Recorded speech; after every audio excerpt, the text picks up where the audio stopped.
Assalamualaikum warahmatullahi wabarakatuh.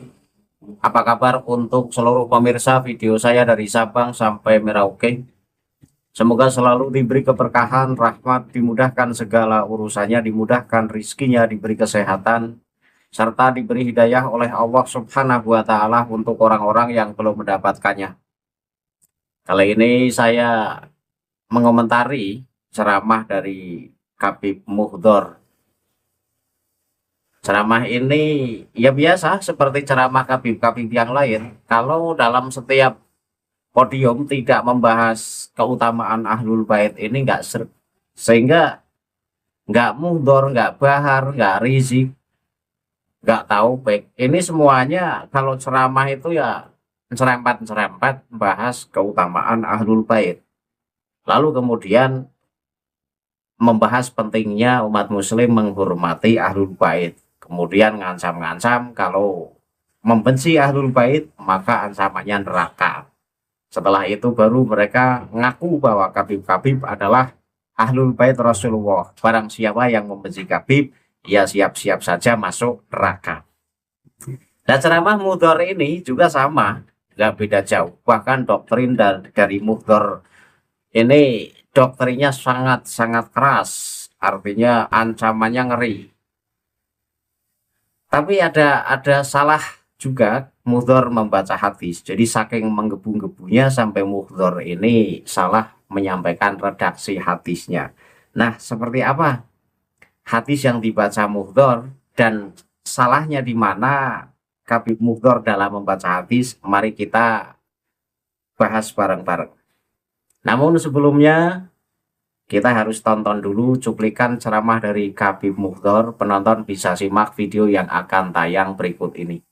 Salat sampai 1000 rakaat, khatam Al-Quran sampai 2, 3 sampai 10 kali setiap hari.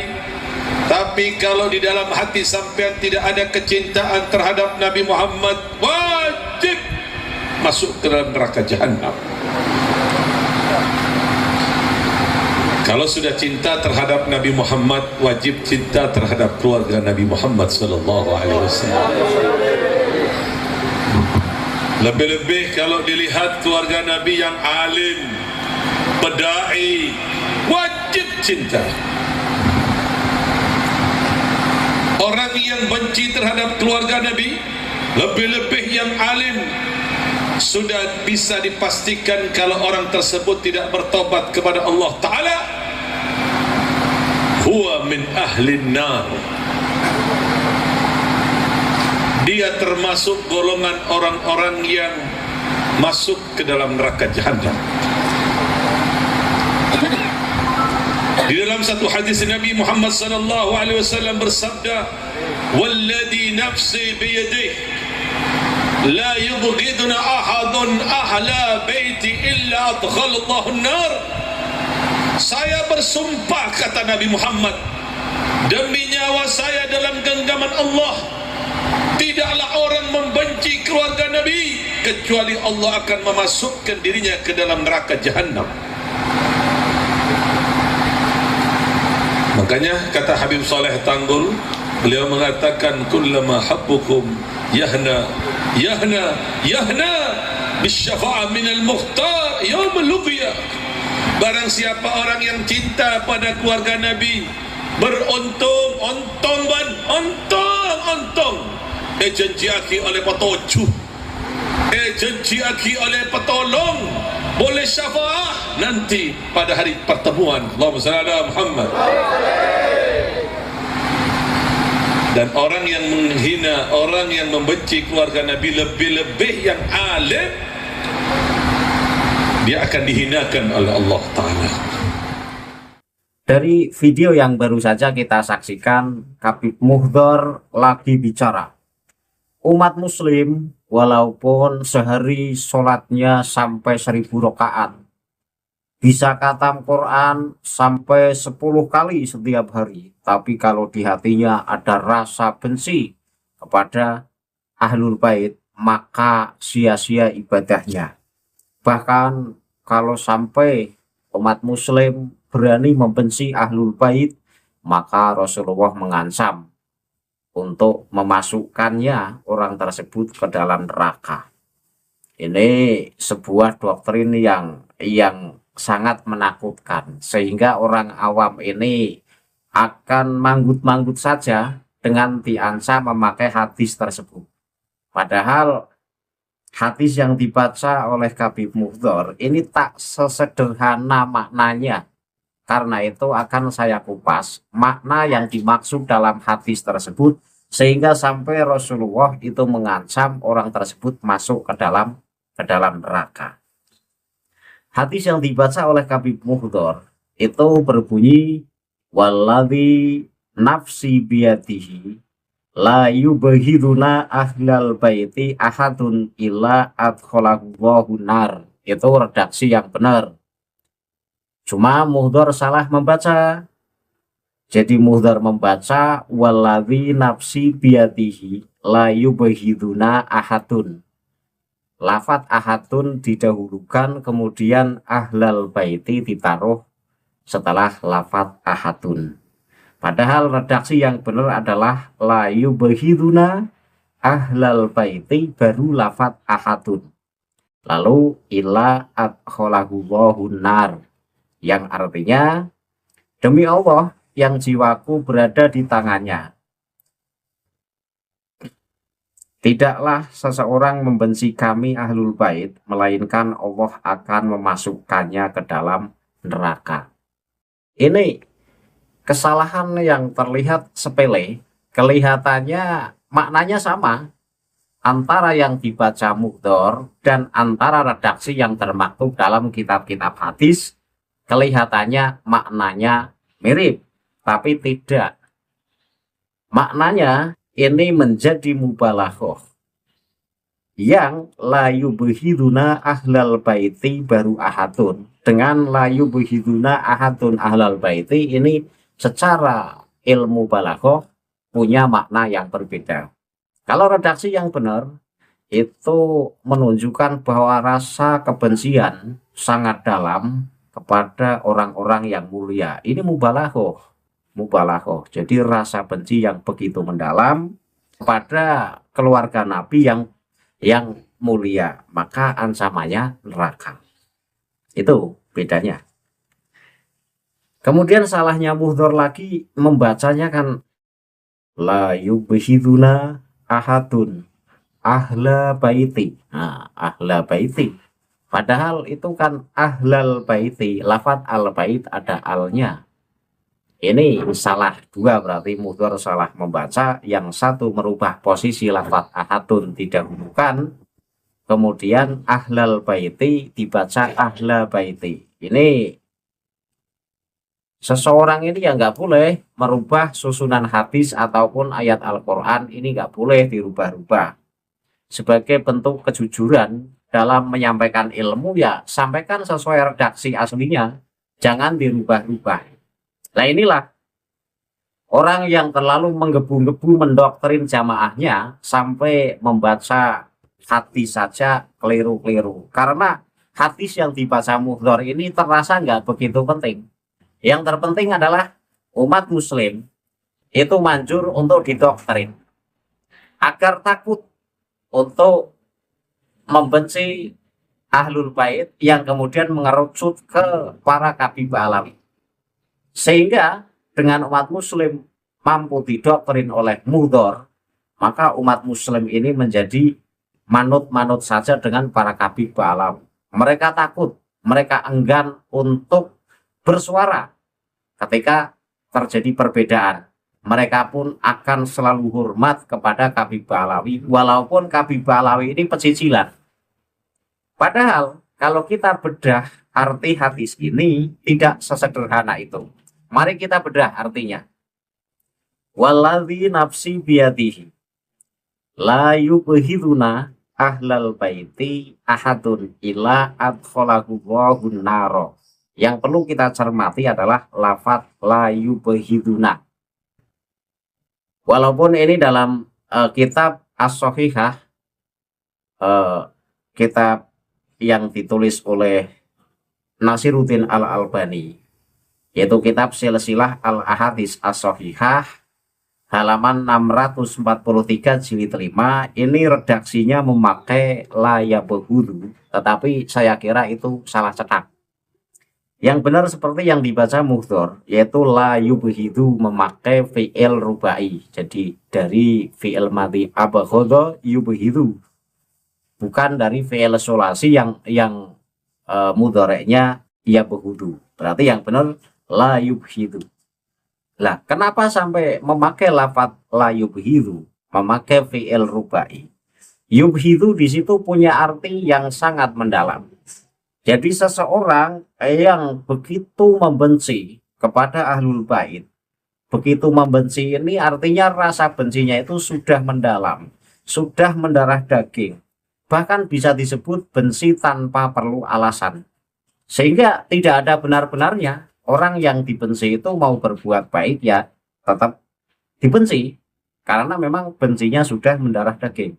Nah, benci yang semacam inilah yang kemudian diancam Rasulullah, sehingga orang tersebut layak masuk neraka. Jadi nggak sekedar seperti yang disampaikan Muhdhar, barang siapa dari umat muslim yang di hatinya ada rasa benci kepada ahlul bait maka ancamannya adalah neraka. Tak sesederhana itu. Andai kan kita benci, ada alasan yang masuk akal, ini masih maklum-maklum saja. Ya walaupun membenci itu tidak diperbolehkan.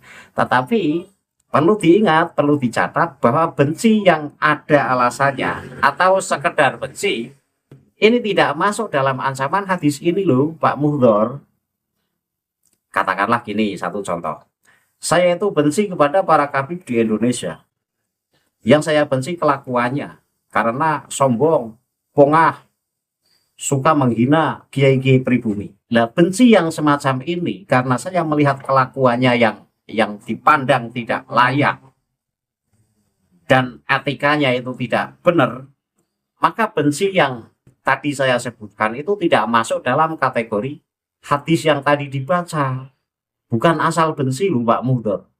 Maka lebih baik pahami dulu konteks hadisnya, kemudian pahami dulu sisi maknanya, sehingga tidak asal jeplak, tidak asal membawa dalil untuk menakut-nakuti umat. Nyatanya Anda sendiri salah memahaminya. Andai kan juga gini, saya itu benci kepada para kabib Alawi, ngaku cucu Rasul kemana-mana, diminta bukti selalu menghindar. Benci ada alasan yang semacam ini tidak masuk ke kategori hadis ini. Ya walaupun sekali lagi membenci itu tidak dibolehkan, tapi tidak masuk dalam ancaman hadis ini. Ya cuma kan nggak ada yang membenci. Siapa coba yang membenci para kabib Alawi? Yang kami benci itu kelakuannya, etikanya, suka merendahkan orang lain, sombong, memalsu kuburan, memalsu sejarah, ngaku cucu Rasul diminta tes DNA, kemudian justru mengharamkan tes DNA. Maka itu bukan kebencian yang tertulis dalam hadis Rasulullah. Ya apalagi kan aneh, orang-orang Balawi dan para mukibinya kan gini. Kita ini menanyakan, apakah benar para Balawi itu cucu Rasul? Mereka responnya apa? Mereka responnya, Anda ini ngadu domba, Anda memecah belah umat. Jadi jawabannya jawaban framing. Kami kan menanyakan, karena Anda jualan nasab, kemana-mana ngomong cucu Rasul, sehingga wajar kalau kami menanyakan, apa benar cucu Rasul? Masa jawaban Anda, kamu mengadu domba, kamu memecah belah umat. Lah ini apaan? Wong kita menanyakan kebenaran nasabnya, malah kami yang dituduh sebagai pembenci, pengadu domba, PKI, Dajjal. Nah ini nggak masuk akalnya. Ini begini, wong sebenarnya itu sederhana kok. Yang kami tanyakan apakah benar Ba'alawi cucu Rasul? Kalau benar tunjukkan datanya. Selesai sebenarnya. Tapi kan justru nuduh yang tidak-tidak. Contoh yang sederhana. Penjual emas yang mengatakan emas jualannya itu emas beneran. Lah kami sebagai pembeli kan wajar kalau tanya, ini emas asli atau emas palsu? Masa tinggal dijawab asli atau palsu, si penjual emas malah nuduh, woi jangan ngadu domba, woi jangan membenci, woi jangan memecah belah. Ya kan diketawain orang, wong kami tanya keasliannya, malah jawabannya tidak nyambung. Lah inilah yang terjadi saat ini. Kami orang yang protesis Kiai Imad menanyakan, benarkah Mbak Alawi benar-benar cucu Rasul? Kalau benar tunjukkan buktinya, selesai. Malah membahas yang tidak-tidak, nuduh PKI, nuduh Dajjal, nuduh pembenci, nuduh pemecah belah umat. Nah ini sebenarnya yang PKI, yang Dajjal itu siapa? Saya tanya. Mau tinggal dijawab saja kok. Kalau memang punya buktinya ya tunjukkan buktinya ke publik. Selesai sebenarnya persoalan itu, seremeh itu. Tapi kan tidak punya bukti wong cucu palsu, sehingga ya untuk mempertahankan keasliannya yang padahal itu palsu, ia membuat 1000 cara. Justru nuduh kami yang mempertanyakan sebagai pengadu domba dan lain sebagainya. Jadi orang-orang Ba'alawi ini satu, pengen dihormati dengan selalu membawa hadis-hadis yang mendukung agar umat muslim di seluruh dunia ini hormat sehormat-hormatnya kepada Ba'alawi. Bahkan diancam dengan neraka, bahkan diiming-imingi surga. Asal satu, mau menghormati Ba'alawi. Itu poinnya di situ. Dan mempercayai nasab Ba'alawi. Lah framing-framing semacam itu, untuk saat ini sudah nggak laku. Ba'alawi mau memframing apapun, mau mendoktrin apapun. Misal tadi doktrin dari Habib Mukhdhor, mau sholat sehari 1000 rakaat, mau sehari khatam 10 bacaan Quran, kalau di hatinya ada rasa benci pada Ahlul Bait, maka ibadahnya sia-sia. Kata siapa sia-sia? Enggak sia-sia. Wong yang kami benci itu adalah Ahlul Bait palsu kok. Tapi itu tidak benci orangnya, kami benci kelakuannya. Dan tidak masuk dalam ancaman hadis Rasulullah tadi. Kan begitu. Kesimpulannya apa? Kesimpulannya adalah doktrin yang disampaikan oleh Mukhdhor itu doktrin yang sudah kadaluarsa, yang saat ini muslim di Indonesia tidak terpengaruh lagi dengan doktrin-doktrin abal-abal semacam itu. Nah kemudian yang kedua, saking menggebu-gebunya mendoktrin sampai Mukhdhor ini salah membaca hadis, membolak-balik kalimat yang tadinya walladzi nafsi biyadihi la yubghiduna ahlal baiti ahadun illa adkhalahu nar, sampai dibaca Mukhdhor walladzi nafsi biyadihi la yubghiduna ahadun ahlal baiti illa adkhalahu nar, bahkan membuang al dalam lafaz al baiti, kemudian memindah lafaz ahadun ditaruh setelah lafaz la yubghiduna, kemudian lafaz ahlal baiti ditaruh sesudahnya. Ini membolak-balikkan kalimat dan ini tidak diperbolehkan. Sebagai kejujuran dalam menyampaikan ilmu, dalam menyampaikan hadis itu ya biarkan sesuai konteksnya, jangan dirubah-rubah. Itu ya. Jadi salah Mukhdhor dalam membaca hadis dan doktrinnya doktrin murahan. Akhirul kalam, billahi taufik wal hidayah. Wassalamualaikum warahmatullahi wabarakatuh. Salam paras untuk seluruh muslim di Indonesia.